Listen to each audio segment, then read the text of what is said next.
Would you like to have the education, the tools, and the support to create your plan to rock retirement? If so, come join me Tuesday, November 16th at 7 p.m. Central, where I'm going to host a Rock Retirement Club open house. And we're going to show you the clubhouse and the master class, as well as answer your questions. You can learn more and register at livewithroger.com. Hey there, Roger Whitney here. Welcome to the Retirement Answer Man Show. I'm excited you're here. This is the show dedicated to helping you not just survive retirement, but have the confidence to really rock retirement. Now, last week or the week before, we had over 100 people gather in Fort Worth, Texas for what we call the Retirement Rodeo Round-Up. Essentially, a conference for people on the journey or transitioning into retirement to learn from retirement experts, but more importantly, to learn from each other. And here's two observations I had from that weekend in Fort Worth. One was the energy of the attendees was pretty amazing. It's easy to have a successful event when people are so motivated and excited about what we're talking about. So that's number one. Number two is how much they wanted to learn from each other. Everybody there was very interested in connecting with people that maybe were doing something that they were doing or a little bit ahead of them on the journey. That was really impressive. That really surprised me. And I'll throw in a third here on a topic standpoint, because on Sunday, we had breakouts where we had sessions where people could select the topic that they wanted to talk about. And one of the hottest topics was overcoming frugality. Overcoming frugality. Now, it really surprised me, but in a sense, it didn't. Generally, people that are at a conference like this, and also, by the way, the Rock Retirement Club hosted the conference for its members. We're going to have a live event to tell you more about the Rock Retirement Club, which gives you the community, obviously, but also a master class and tools to create your plan. You can learn more about that at livewithroger.com. I think we're doing that on November 16th. We're just going to have a virtual open house. So livewithroger.com if you want to learn about that.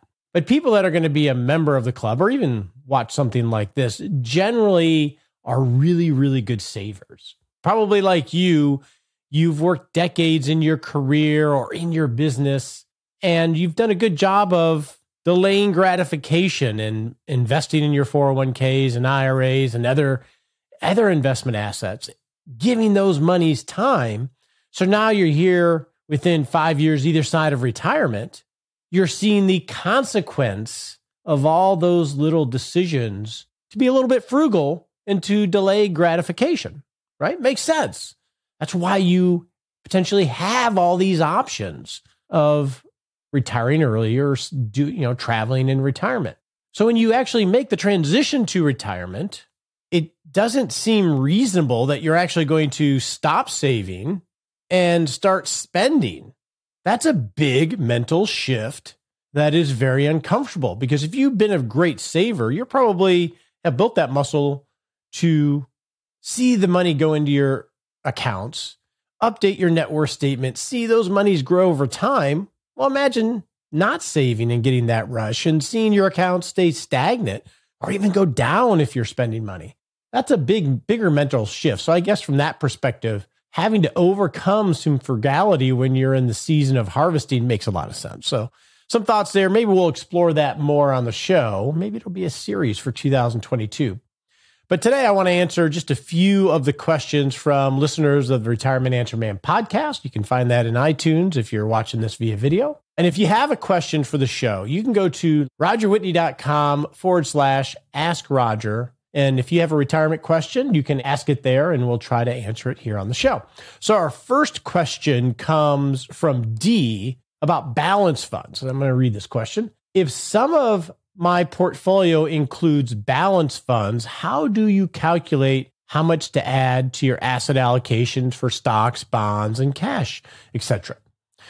So D, first let me explain to everybody, when she or he, I'm not sure, mentions a balance fund, what are we talking about? Well, a mutual fund is a wrapper of a portfolio, right? And a balanced fund is a portfolio that has a mix of different asset classes. It could have bonds, it could have stocks, it could have some real estate, etc., all in one individual fund. So it's trying to give you a instant allocation of sorts. And that can be very convenient. And what Dee's referring to, well, when I'm looking at my overall allocation and all these different accounts that I have, how do I account for this one sort of all-in-one investment that I have? And that's a great question. So, Dee, the way I would suggest that you approach it is, one, you can go to morningstar.com and just type in the symbol of the fund. And you can do this probably on any financial website like Google Finance or Yahoo Finance, etc. And go to portfolio, and it will show you the allocation of the portfolio under portfolio. It'll say this is how much approximately it has in stocks and bonds and cash, given the last update from the fund family, because generally they're going to update that information. I believe it's quarterly when they issue their updated numbers. They'll give you some dynamics of the portfolio. So one way that you could do this, D, is to say you have XYZ balance fund and there's $100,000 in it. You go look it up on Yahoo Finance or Google, and it says it's 40% stocks and 60% bonds. Well, then you could put that into your spreadsheet or however you track your aggregate asset allocation, and that should suffice. Now, the thing is with balanced funds is they're going to move around. They won't stay at a hard allocation, say 40% stocks and 60% bonds. They may move around depending how active the manager is in managing the fund. That's okay. I think if you look at it quarterly and enter it in there, that's going to be good enough. Now, when we think of balanced funds, those are target date retirement funds or target allocation funds. My preference are target allocation funds, which are funds that have a strict asset allocation and they're not trying to time markets in any way. But that's how I would go about figuring that out, D. I wouldn't worry about always getting too precise unless it's a substantial amount of your assets. I think it's a big fallacy in planning that more precision is going to somehow improve your plan or actually get you more accuracy. I think that can be probably too much to do. So don't worry too much about that. Now, our next question comes from Jenny, and it's an audio question on Social Security. So let me play this question from Jenny. Hi, Roger. I'd like to talk about claiming Social Security and how that can work with your tax strategy. I expect to have really large RMDs in retirement, and I was thinking it might be better to claim at 62 and have smaller amounts, but over a longer period of time so that I can have more flexibility as far as what my income is. What are your thoughts on this? I thought this would be a good time to ask this question, given the monthly theme of taxes. Thanks. Bye. Hey, Jenny.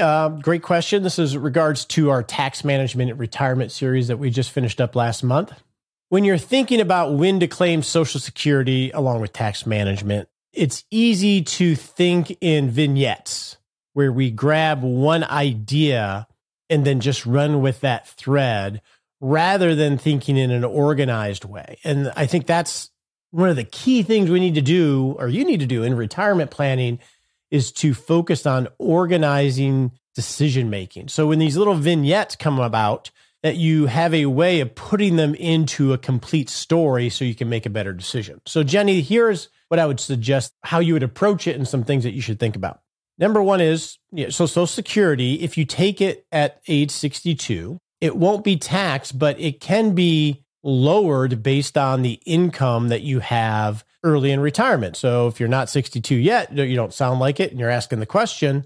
So if you were to be earning income from 62 to your full retirement age, and that income's over whatever the maximum is for Social Security, they're actually going to start lowering your Social Security payment. And now that money doesn't go away permanently. What happens is at full retirement age, they'll recalculate your benefit and pay you back the amount that they withheld. I think it's over 15 years, but I can't recall. So there's that. And then once you reach full retirement age, your Social Security becomes taxable if you earn over certain amounts. And I have the sheet here for 2021. If you're single, 85% of your Social Security is going to be taxable if you earn over $34,000. And if you're married, over $44,000. So it's pretty simple for your Social Security to become taxable. So that's number one. So what do we do with that? Well, if you're prior to 62 and you're retiring and you know you're going to have substantial RMDs, like you've said, one thing you want to do is map out, okay, from the day that I retire, you map it out, say 15 years at least. What are my income sources going to be? From, maybe a pension, Social Security, if you turn it on, part-time work, etc. And then what are my expenses going to be? And what's the difference between my income and my spending? And if there's a deficit, that's what you're going to have to pull from your assets, right? You'll pull those from IRA assets or Roth assets or after-tax assets. This is really important to have that basic cash flow timeline spelled out, Jenny, to make this decision. Because if you leave full-time work, you may have a window from 62 up until RMDs, required minimum distributions, where you have very low income. If you're going to have substantial RMDs, I'm going to guess you've been in a high income category for a long period of time. So when you're making this Social Security decision, you're going to have to calculate, do I want to take advantage of my retirement age up until, say, age 72 when I'm in the low income tax bracket to potentially draw from your IRA assets early? Because drawing from your IRA assets might help you fill up the tax brackets, like we talked about last month with Andy, and conversely, lower your required minimum distributions. And the way you start that is you build out this timeline and you create a plan of record. And I would suggest that your plan of record is that you turn on your Social Security at full retirement age, and that you plan on spending after-tax assets and then IRA assets, and forecast what your required minimum distribution might be at age 72 if you do the normal way of planning. And once you have that calculated, you can get an idea of what your projected RMD is, and it sounds like it's going to be substantial. And then you can create a carbon copy of that and say, well, what happens if I delay Social Security, maybe to 70, and start drawing from my IRA assets early? Do I do that up to the top of the 12% bracket or the top of the 22% tax bracket? And then compare how those look. Because RMDs aren't necessarily a bad thing if you're going to end up having to take that amount out already. But I think you can compare them side to side to see which one puts you in a better position for your future self. Another option would be, if you want to spend your after-tax assets, Jenny, is to do Roth conversions by filling up the tax brackets. I'm a little wary of taking Social Security at 62, especially if you don't need the money. Unless you know you have very short longevity because of some genetic or health issue, I would look at Social Security as longevity insurance and try to maximize that benefit by delaying as long as possible. It's not a matter of where the break-even point is. I just think there's a huge opportunity during the years when your income is much lower when you leave work. But I think if you can create that spreadsheet, and then you can create the traditional after tax, and then create carbon copies and run different scenarios, I think there's an opportunity where you could fill up some tax brackets. So I'm not a huge fan of taking it early if you can avoid it. All right. Our next question comes from Joe. She says, thank you so much for all you do. I've learned a great deal. You recently discussed filling up your tax brackets. So another tax bracket question. My question is, in retirement, I will be receiving a pension, which is taxable. I have taxable brokerage accounts, Roths and 401ks. Which one should I prioritize to fill up the tax bracket bucket? One of my taxable brokerage accounts gives me large dividends each year of about $10,000. So Joe, you're going to follow the same approach in that you're going to build out this plan of record. We need to do a topic. We need to do something on that. A plan of record is important, that first iteration of what the plan is, so you can compare. So you want to map out your income and your expenses for at least the first 5 years, and then look at the opportunity of how much you can fill up a tax bracket bucket. And so for those of you that might be new to the show, what we're talking about is, let's say I'm looking at some numbers here. Let's say you are married and you have $50,000 in income. So you're in the 12% tax bracket for 2021 rules. And the top of the 12% bracket is $81,000, plus you get your standard deduction. So if you earn $50,000 and the top of the 12% bracket is $81,000 for simplicity's sake, we have about $31,000 that you could earn where you're only going to pay 12% before you go up to the next bracket. So that's what we're talking about. So for you, Joe, I would, one, decide, are you going to use these dividends to help fund your life? Or are you going to reinvest them, probably as you typically have? And then look at what assets. Well, let me think through this here. I'm looking at it. You're going to prioritize taking from IRA assets to fill up your tax bracket buckets, your IRA or your 401k, because Roth assets aren't going to help you there. So those are the ones that you're going to want to focus on if you plan on taking money out to tax optimize, and you could take it out to spend, or you could do a Roth conversion. Those would be the two ways that I would think about it. Now, our next question, surprise, surprise, is another one about tax brackets. And this is from Nicole. Nicole says, hi, I listened to your podcast with Andy where you guys were saying it's beneficial to take out more from your retirement vehicle, at least to fill up a lower tax bracket. My question is, if you don't need the money, what do you do with it? Keep it in cash, put it in a brokerage account, etc. That's a great question, Andy. That's part of this tax management part of it. We don't think about this stuff if we don't need the money, right? Because you have after-tax assets. So your options are, one, take out the amount to fill up the bracket that you're comfortable with and spend it as part of your spending plan. You could invest it in after-tax assets. I have some clients that do that. Or you could, and this may be the best opportunity, convert that to a Roth and have that grow tax-free for the rest of your life. So those are going to be your three options. Now, if you do the Roth conversion, you're going to have some tax that I would preferably have you pay from your after-tax assets, assuming it doesn't drain your liquidity. But those are your three options. You can spend it, you can invest it in after-tax assets, or do Roth conversions. So I think those are three options, with the last one probably being the best. Scott just had a comment on Tanya Nichols from Align Financial. Scott says, I really enjoyed Tanya last month. Now he's referring to, this is before we've done video, to a whole series we did on women in retirement. And Tanya Nichols is a certified financial planner, Align Financial out of Duluth, Minnesota, and she's wicked smart. And he said that she really enjoyed Tanya. I could tell she became more comfortable as the month went on, and she had some good value. So awesome. Thanks, Scott. I will make sure that Tanya knows, and no doubt we're going to see her on the YouTube version of the show, but also on the show again.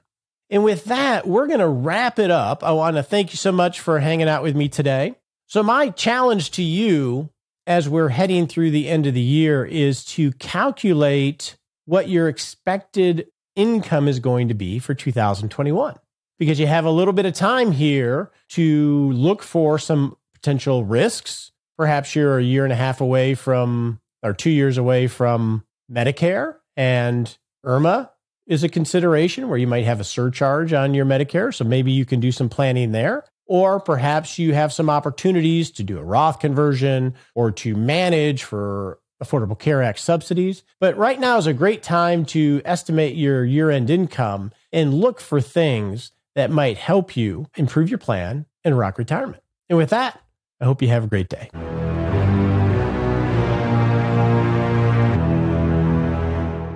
Hey, it's time for that all-important disclaimer. We so appreciate you listening to the show and love your questions and love the teaching that we're able to provide here. And actually, it helps us too. But remember, you're not our clients. Not love it if you took advice from us on the show. We would not love it if you took advice from us on the show. Realize this is helpful in education. Talk to your legal advisor, your tax advisor, or your financial advisor before you make any decisions. We appreciate you joining us today for this episode of Retirement Answer Man. Be sure to visit rogerwhitney.com/answers to access the Retirement Answer Library with over 30 checklists to help you make the most of the only life you have. Remember, you have more power than you realize to create an amazing life starting today with Retirement Answer Man. The opinions voiced in this material are for general information only and are not intended to provide specific advice or recommendations for any individual. All performance referenced is historical and no guarantee of future results. All indices are unmanaged and may not be invested into directly. Have a wonderful day.